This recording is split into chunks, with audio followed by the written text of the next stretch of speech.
तो अब ये बीच की पीढ़ी का जो समय है, आपका सौभाग्य, आपको इस समय में मनुष्य जीवन प्राप्त हुआ।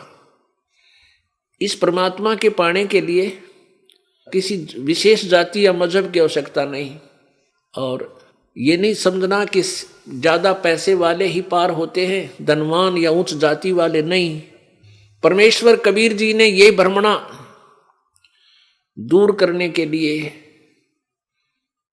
और एक जुलाहा जाति में आए, और क्या कहते हैं कि जुलाहे का सुत आन कहाया जगत करे मेरी हंसी।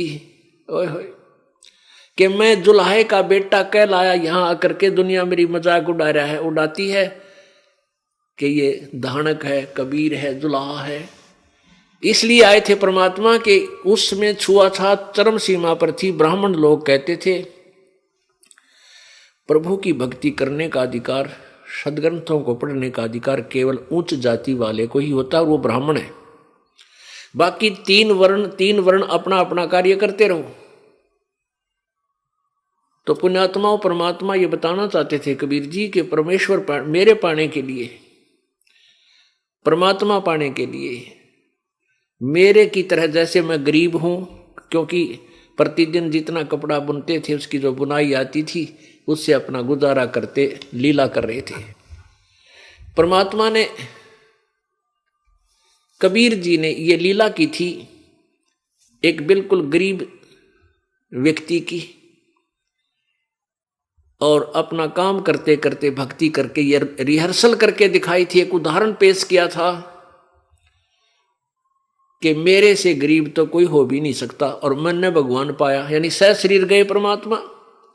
अब आम व्यक्ति तो यही, भगवान तो नहीं मान रहे थे वो लोग, लेकिन इतना अवश्य मानते थे कि कबीर जी की भक्ति श्रेष्ठ है, क्योंकि वो सह शरीर चले गए। तो वो भक्ति जो करते थे, वो काम करते करते करते थे, ना घर छोड़ के गए, ना जंगल में गए, और ना ही ब्राह्मण कुल में जन्म था, एक जुलाहे कुल में जन्म, और फिर भी पार हो गए। तो परमात्मा ने ये सब भ्रमणा मिटानी थी कि भाई परमात्मा पाने के लिए मनुष्य शरीर हो और पूर्ण संत मिल जावे, और भक्ति डटके करना, श्रद्धा से नियम में रहना।